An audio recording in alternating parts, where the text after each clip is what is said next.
नमस्कार, आप देख रहे हैं पहाड़ समाचार। मैं हूं आपके साथ प्रीति भारद्वाज। बुलेटिन की शुरुआत करेंगे जहां उत्तराखंड नगर निकाय चुनाव के लिए मतदान लगातार जारी है। बैलेट पेपर से वोटिंग हो रही है। 11 मेयर प्रत्याशियों के लिए वोटिंग जारी है। 43 नगर पालिका सीट पर मतदान हो रहा है। 25 जनवरी को नतीजे भी आएंगे। तो ये बड़ी खबर आपको बता दें, उत्तराखंड निकाय चुनाव से जुड़ी हुई, जहां वोटिंग की प्रक्रिया सुबह 8 बजे से शुरू हो चुकी है। बैलेट पेपर के जरिए वोटिंग हो रही है। 11 मेयर प्रत्याशियों के लिए वोटिंग लगातार जारी है। 25 जनवरी को नतीजे सामने आएंगे।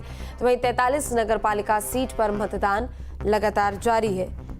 तो ये बड़ी खबर उत्तराखंड में हो रहे निकाय चुनाव से जुड़ी हुई आपको बता दें, जहां सुबह 8 बजे से वोटिंग की प्रक्रिया शुरू हो चुकी है।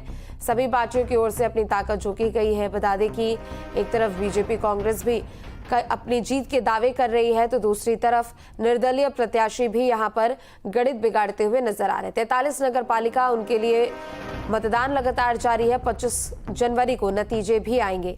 तो उत्तराखंड में नगर निकाय चुनाव के लिए वोटिंग की प्रक्रिया लगातार जारी है। सुबह 8 बजे से बैलेट पेपर के जरिए वोटिंग हो रही है। तो आज वोटिंग, वहीं परसों यानी 25 जनवरी को काउंटिंग होनी है। 43 नगर पालिका सीट पर मतदान हो रहा है। 11 नगर निगम है, हालांकि 3 नगर निगम इस बार नए जुड़े हैं। इससे पहले के जो निकाय चुनाव हुए थे 2018 की अगर हम यहाँ पर बात करें तो उस समय सिर्फ 8 ही नगर निगम थे, लेकिन 3 नगर निगमों को इस बार जोड़ा गया है।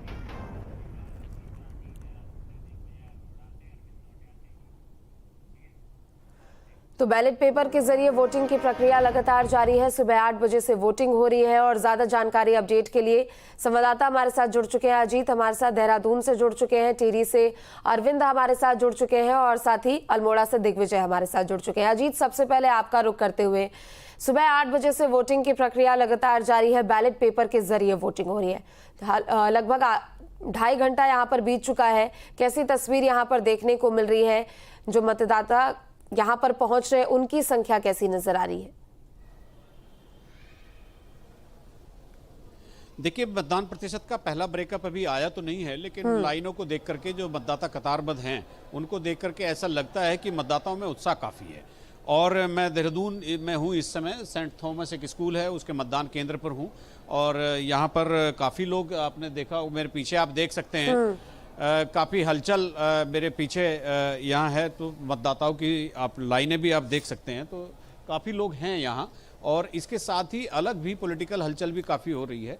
तो मतदान का जो एक क्रम चल रहा है सुबह से, तो वो लगातार जारी है। और उसके साथ ही आज उत्तराखंड के 100 निकायों में चुनाव हो रहे हैं, जिनमें 11 नगर निगम हैं और बाकी नगर पालिका और नगर पंचायतें हैं। तो पिछली बार आपने जैसे अभी बताया कि पिछली बार 8 नगर निगम थे, तो 8 नगर निगम में पिछली बार 5 भाजपा ने, 2 कांग्रेस ने और एक निर्दलीय ने जीती थी। इस बार 11 नगर निगम को लेकर के चुनाव हो रहे हैं। तो और फिर नगर पालिका, नगर परिषद, नगर पंचायतें वो बिल्कुल अलग हैं। तो पिछली बार नगर पालिकाओं में जैसे कांग्रेस आगे रही थी, लेकिन नगर निगम और नगर पंचायतों में भारतीय जनता पार्टी ने बढ़त बनाई थी। तो इस लिहाज से इस बार भी चूंकि ये चुनाव जो हो रहा है, लोकल बॉडी का चुनाव है, हाइपर लोकल मुद्दे हैं इसमें। राष्ट्रीय दल अपने सिंबल पर चुनाव जरूर लड़ रहे हैं, लेकिन मुद्दे बेहद लोकल हैं। शहर को कैसे सुंदर बनाना है, कैसे स्मार्ट बनाना है, कैसे साफ सफाई होनी है, कैसे नाली खड़ंजों की मरम्मत होनी है, कैसे पेयजल आपूर्ति ठीक से होनी है। तो ऐसे तमाम मुद्दे यहाँ पर स्थानीय निकाय के चुनाव में होते हैं। मुद्दे स्थानीय हैं और पार्टी राष्ट्रीय लड़ रही है, तो ये एक अलग तरह का है। और विधानसभा लोकसभा के स्टाइल में इस बार चुनाव प्रचार भी हुआ है।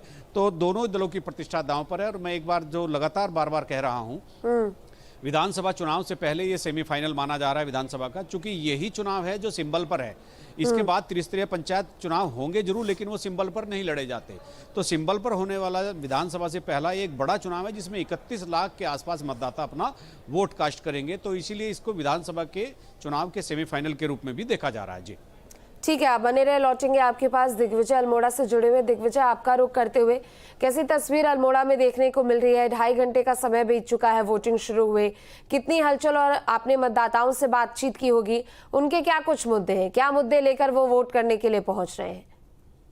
देखिए, पहले एक बात ये हम बता दें कि अल्मोड़ा पहली बार नगर निगम बना है, तो यहाँ का चुनाव बड़ा रोचक है। और दिलचस्प बात यह है कि अब की बार यहाँ सिर्फ 2 ही राष्ट्रीय दलों के प्रत्याशी मैदान में हैं। जब पालिका के चुनाव होते तमाम लोग यहाँ होते थे, निर्दलीय होते थे और राजनीतिक दलों के लोग भी प्रतिभाग करते, लेकिन कांग्रेस और भाजपा सिर्फ 2 ही लोगों के उम्मीदवार हैं। पहली बार नगर निगम बना है, पहाड़ी क्षेत्र है। शुरुआत में सुबह थोड़ी हल्की गुलाबी ठंड थी, तो लोग कम निकले थे। दिन चढ़ने के साथ यहाँ लगातार लोगों की आमद बढ़ेगी। सेंटरों में भीड़ बढ़ेगी। अभी मैं राजकीय बालिका इंटर कॉलेज के बाहर से खड़ा हूँ। यहाँ अभी भीड़ थोड़ी बहुत देखी जा रही है, हलचल लगातार है। बूथ के बाहर अगर हम बात करें तो इतनी ज्यादा भीड़ है कि एक एक जो वोटर है उसको बूथ तक पहुंचाने के लिए सभी एजेंट, सभी पार्टियों के एजेंट, सभी पार्षदों के एजेंट बूथ के दरवाजे तक आ रहे हैं। प्रशासन ने भी पुख्ता इंतजाम कर रखे हैं।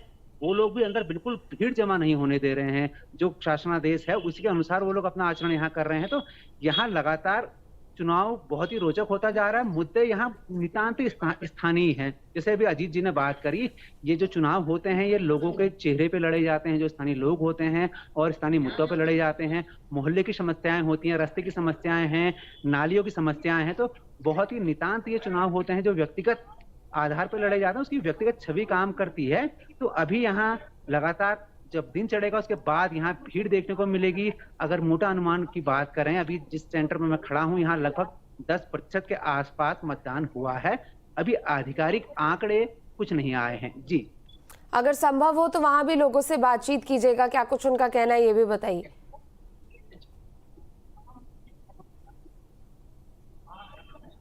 यहाँ भी सब लोग लाइन पे लगे हुए हैं। मैंने शुरुआत में कहा मुद्दे स्थानीय हैं, उसी के आधार पे यहाँ चुनाव लड़ा जाएगा और उसको लोगों को देखना पड़ेगा कौन किस पे कितना विश्वास। ठीक है अरविंद, आपका रुख करते हुए टिहरी में किस तरीके की हलचल यहाँ पर देखने को मिल रही है और मतदाताओं की संख्या कैसी नजर आ रही है, चूंकि लंबे इंतजार के बाद अब निकाय चुनाव हो रहे हैं।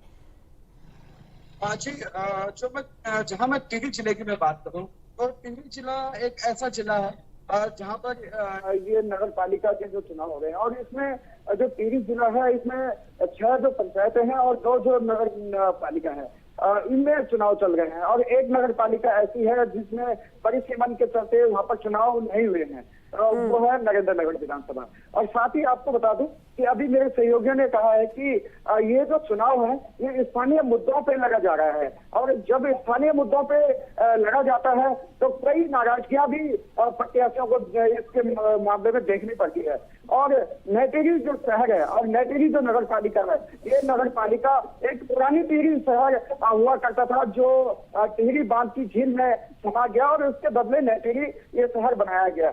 लेकिन इस शहर में आज भी पानी की समस्याएं हैं, बिजली की समस्याएं हैं, सीवर की समस्याएं हैं, और ये तमाम जो समस्याएं जो हैं ये टिहरी बांध परियोजना के द्वारा दी गई समस्या है। और कई बार इन मुद्दों को लेकर कई प्रत्याशी चुनाव भी जीते हैं, लेकिन 20-25 सालों से ये मुद्दे आज वैसी की वैसी हैं। और अब जो भाजपा के यहाँ पर प्रत्याशी हैं ममता सिंह, और कांग्रेस के कुलदीप सिंह हैं, और निर्दलीय मोहन सिंह रावत हैं, और जो दूसरे निर्दलीय सिया नौटियाल हैं, और तमाम जो ये अध्यक्ष पद के जो दावेदार है, इन सभी लोगों ने जो अपेक्षा ही थी कि जो पुराने टिहरी के मुद्दे हैं उनका यहाँ पर समाधान हो। लेकिन अब ये देखना है कि इन समस्याओं के समाधान पर कौन प्रत्याशी खड़ा हो सकता है और मतदाता किसको अपना मत देते हैं। साथ ही आपको बता दूं कि जिस तरह से ये जो नैटेरी शहर है, इस शहर की भौगोलिक स्थिति भी अलग ही है।